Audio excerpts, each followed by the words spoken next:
बोला। आइए आपको सुनाते हैं क्या बोले कांग्रेस के दिग्गज नेता। अगर जो सिंसियर होते तो एक साल पहले ये रेड होने चाहिए थे। अब इलेक्शन जब अनाउंस होगी उसके बाद मेरा ख्याल है कि हिंदुस्तान की डेमोक्रेसी के लिए कोई हेल्दी साइन नहीं है। आपकी बात हुई क्या डोटासरा जी से? ये जो एक्शन, उनका मोबाइल ही उनके पास है, डोटासरा जी की बात कहां से होगी? और ऐसे करते हैं कि हम पॉलिटिकल आदमियों को ऐसे डील करते हैं कि जैसे ये बहुत बड़े मुलजम हैं।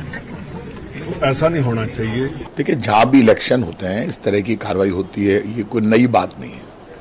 जब इलेक्शन होगा तो कांग्रेस के प्रदेश अध्यक्ष और कांग्रेस नेताओं के ऊपर ईडी की कार्रवाई होगी, ये पूरा देश जानता है। और ये बात पहले चीफ मिनिस्टर अशोक गहलोत जी कह चुके हैं।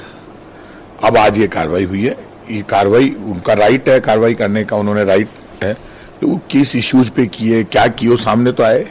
क्या कहना चाहते? ईडी वाले खुद तो प्रेस के सामने आते नहीं है,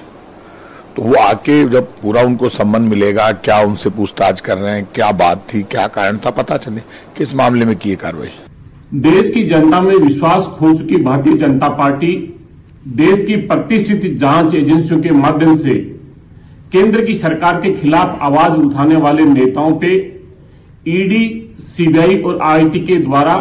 प्रतिशोधपूर्ण प्रदेश के युवाओं का और प्रदेश के ऐसे एस्पिरेंट युवाओं के परिवारजनों का विश्वास समाप्त हो गया।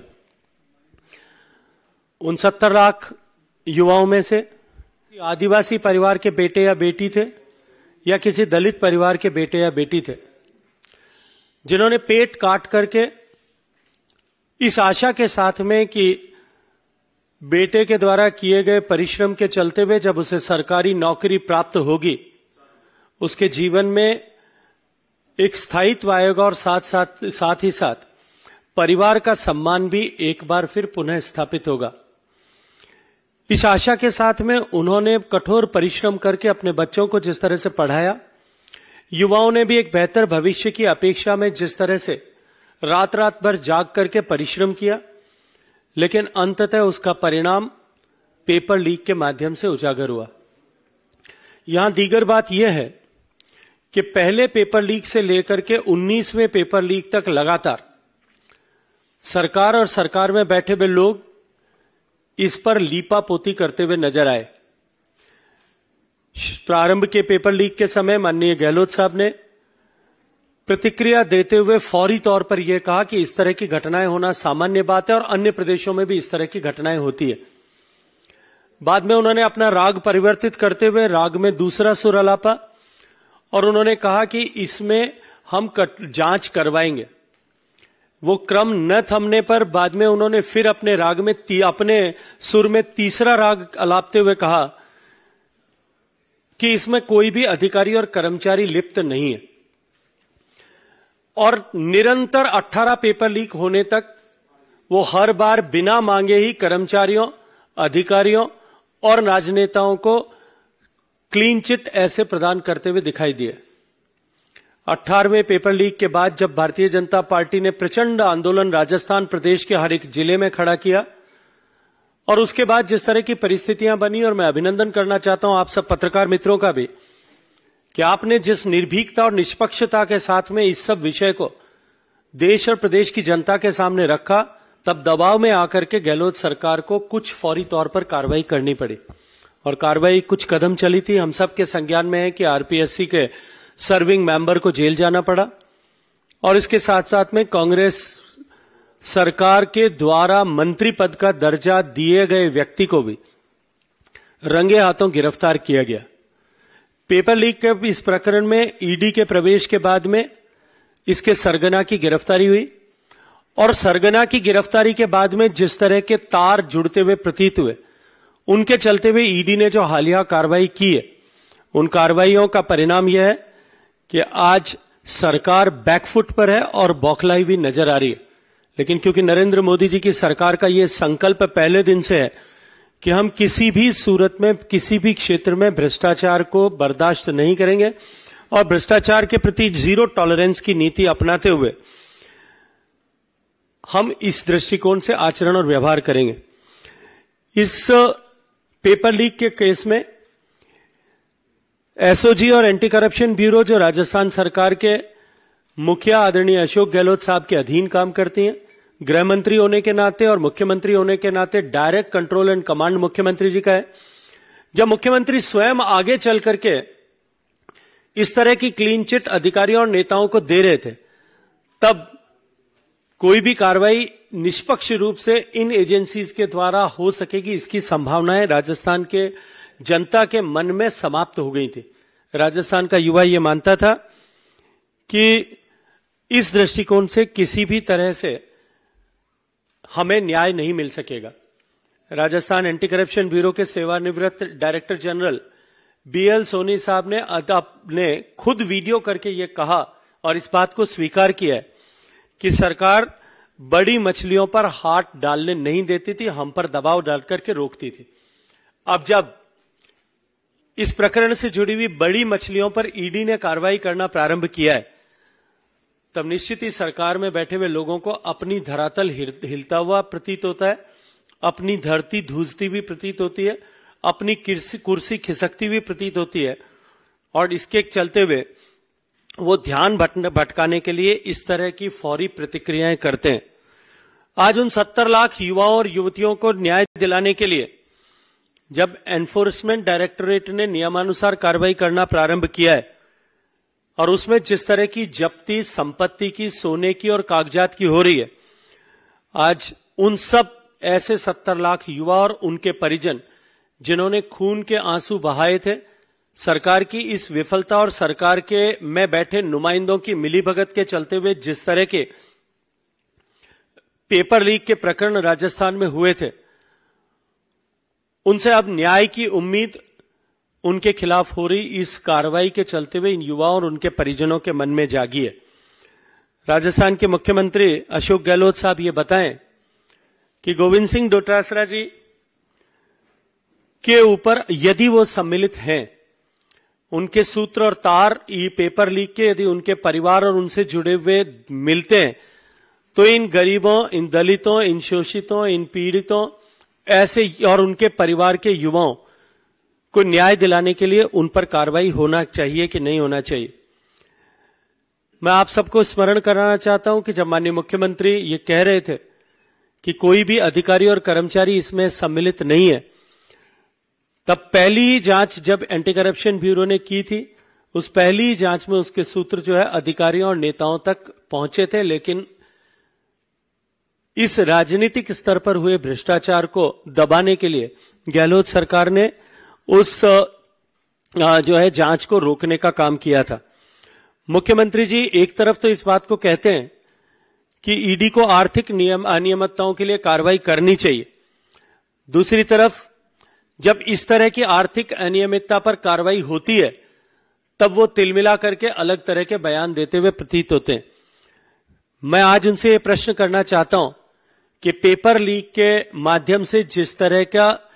षड्यंत्र लाखों युवाओं के भविष्य को बर्बाद करने के लिए हुआ और उसमें जिस तरह से लाखों लाख रुपए का या करोड़ों रुपए का जिस तरह से लेन देन हुआ, क्या वो आर्थिक अपराध की श्रेणी में नहीं आता? दूसरा, मुख्यमंत्री जी ये कहते हैं कि आर्थिक अनियमितताओं पर जांच तो होनी चाहिए, लेकिन जब उनके पुत्र के द्वारा किए गए आर्थिक अनियमितता पर कोई जांच होती है, उस पर वो तिलमिला करके प्रतिकूल बयान देते हुए प्रतीत होते हैं। आज उन्होंने इस ईडी की कार्रवाई को अपने द्वारा दी जा रही खोखली गारंटियों, जिनके ऊपर से जनता का विश्वास समाप्त हो गया, उनके साथ जोड़ने की एक बार पुनः चेष्टा की है। राजस्थान के किसानों के साथ धोखा करने वाली, राजस्थान के युवाओं के साथ अन्याय करने वाली, उनके भविष्य के साथ खिलवाड़ करने वाली, राजस्थान के माताओं बहनों के सम्मान को गिरते हुए आंख मूंद करके देखने वाली इस वर्तमान अशोक गहलोत सरकार की तिलमिलाहट आज और बौखलाहट आज स्पष्ट रूप से दिखाई देती है। मैं एक विषय और आप सबके सामने स्पष्ट करना चाहता हूं कि एनफोर्समेंट डायरेक्टोरेट ने जो माननीय गहलोत साहब के बेटे के खिलाफ कार्रवाई की है, उसके तार मॉरिशस से हवाला के जरिए पैसा जाना और रीरूट होकर के पैसा आना इस प्रकरण से जुड़े हुए हैं। इस तरह से देश में काले धन को रोटेट करके उसको जायज बनाने का जो प्रयास होता था और उसको रोकने के लिए जिस तरह से कि भारत की सरकार ने आदरणीय नरेंद्र मोदी जी के नेतृत्व में काम किया है और सफलतापूर्वक उस पर लगाम लगाने की कोशिश की है, मेरा प्रश्न यह है कि इस पर जांच होनी चाहिए नहीं होनी चाहिए, इसको लेकर के अशोक गहलोत साहब को स्पष्टीकरण देना चाहिए। जहां तक एनफोर्समेंट डायरेक्टरेट की बात है,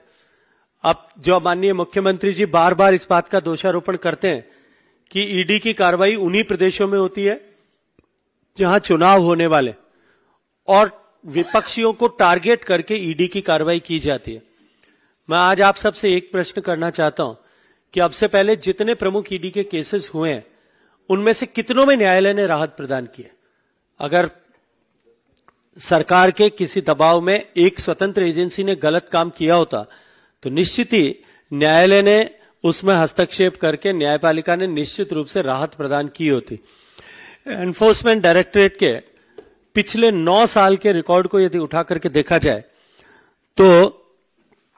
मैं जिम्मेदारी के साथ में ये कह सकता हूं कि ईडी के द्वारा पीएमएलए में रजिस्टर्ड किए गए केसेस में 93% से भी ज्यादा कन्विक्शन हुआ है।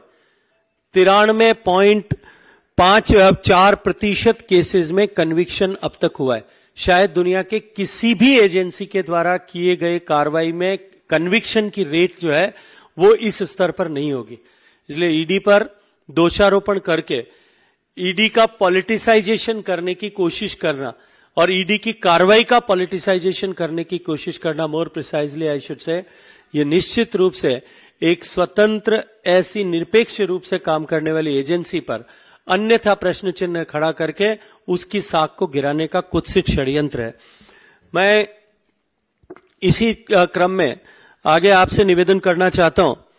कि ईडी ने जो कुल मिलाकर के अब तक जितने केसेस किए हैं, जो पिछले 9 साल के केसेस हैं, उन केसेस में अब तक जो एनफोर्समेंट डायरेक्टरेट ने अब तक जितने केसेस किए हैं उन 5,996 के 906 केसेस में से केवल 3% केसेस ही पॉलिटिकल लोगों जो पीपल्स रिप्रेजेंटेटिव हैं या उन्होंने पीपल्स रिप्रेजेंटेटिव की तरह काम किया है, उनमें से केवल 5,900 केसेस में केवल 3% लोग ही ऐसे हैं। इसलिए इस तरह का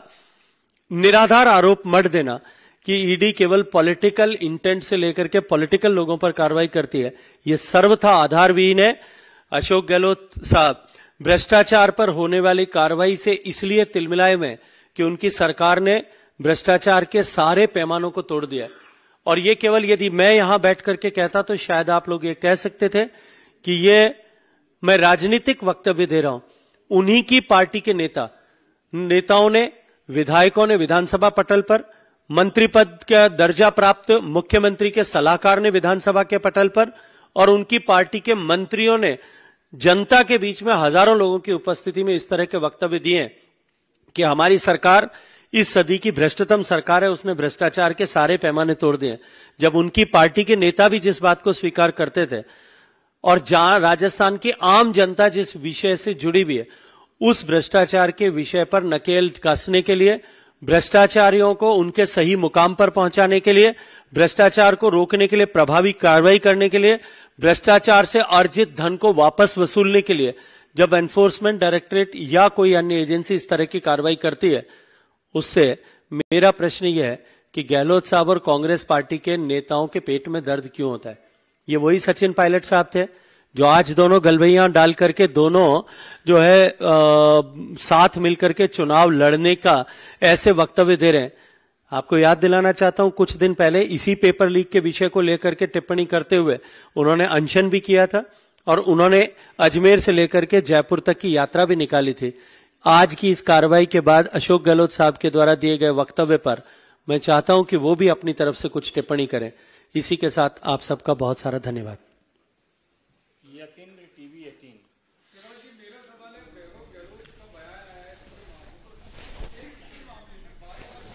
तो ये हैं केंद्रीय जल शक्ति मंत्री गजेंद्र सिंह शेखावत। आज हुए राजधानी में प्रकरण और ईडी के रेड को लेकर इन्होंने साफ तौर पर कहा कि भ्रष्टाचार हुआ है, इसी को लेकर जो है वो केंद्र सरकार ये कार्रवाई कर रही है। पेपर लीक से जुड़े तमाम घोटालों का भी जिक्र किया, कौन कौन लोग इसमें पकड़े गए थे उनके भी नाम लिए। तो इस बुलेटिन में फिलहाल इतना ही। नमस्कार।